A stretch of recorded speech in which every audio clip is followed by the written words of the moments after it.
Welcome, guys, to Link Groups tonight, the second part of our Power Play series. We're so glad you guys are here. Let me ask you a question.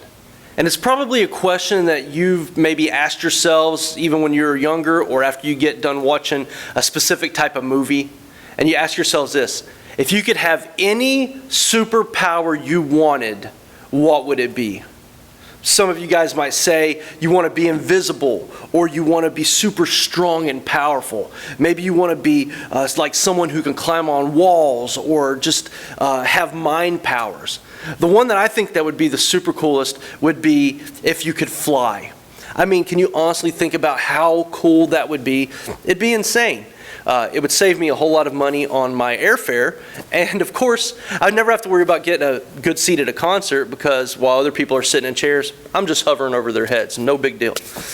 But in all honesty, if I'm really honest and telling the truth about what kind of superpower I want, it wouldn't be any of those. I actually think it would be this. And don't think it's too cheesy, but I think I would really, really want to have the power to make people like me.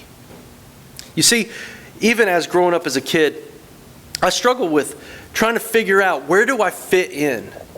And who are my friends? And where is my group? And I'm sure you guys have gone through that too. Even right now in your life at school, you might be struggling with some of those things. You see, when we go into school, we go into the lunchroom, we kind of recognize certain groups sit at certain tables, and there are certain cliques, so to speak. And then even within those groups, each one has a pecking order, right? And there's a social ladder to climb in each one of those groups. So there's probably a leader that you've already picked out in your mind. There's probably a second in command, even maybe a third in command. And you're like, where do I fit in? Even in the group that I'm in, where do I fit in that social ladder? Where is this realm of which people like me and care about me and love me?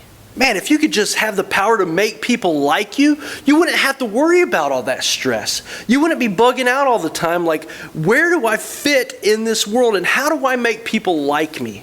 Could you just imagine if people liked you for who you were? Every time you messed up, big deal. You wouldn't have to worry about what you wore.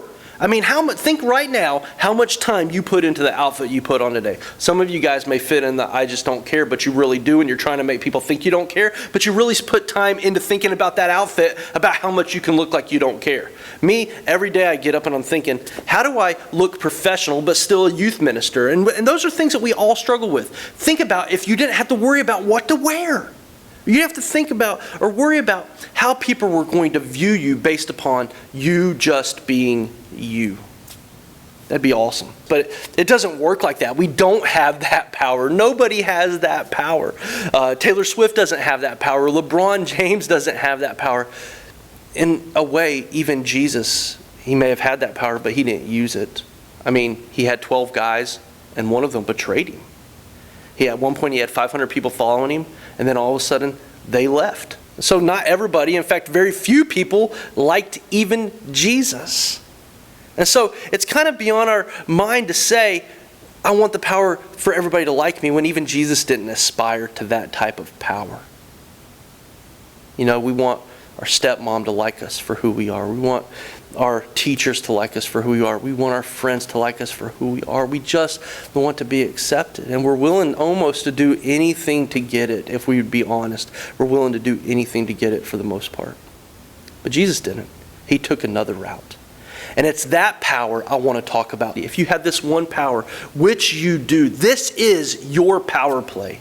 And it's just one small step. Serving people. You see, Jesus didn't necessarily use his power to make everybody like him. That wasn't his goal. But what he did that made people like him was he served. Just one small step. Taking fish, taking bread, feeding people, somebody sick, healing that person, loving on people in their distress. He just served. And that is the power play that you have. That is the one small step that you can make. It may not be a superpower like flying. It may not be the ability to see through walls. It may not be the ability to be super strong. But it is the ability that you can use in this life to say, hey, I'm going to love you. I'm going to serve you.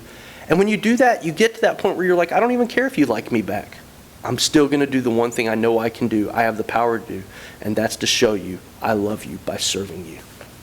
So let's do that this week. As we go to our small groups, let's talk more about this. What does it mean to take that one small step and serve other people?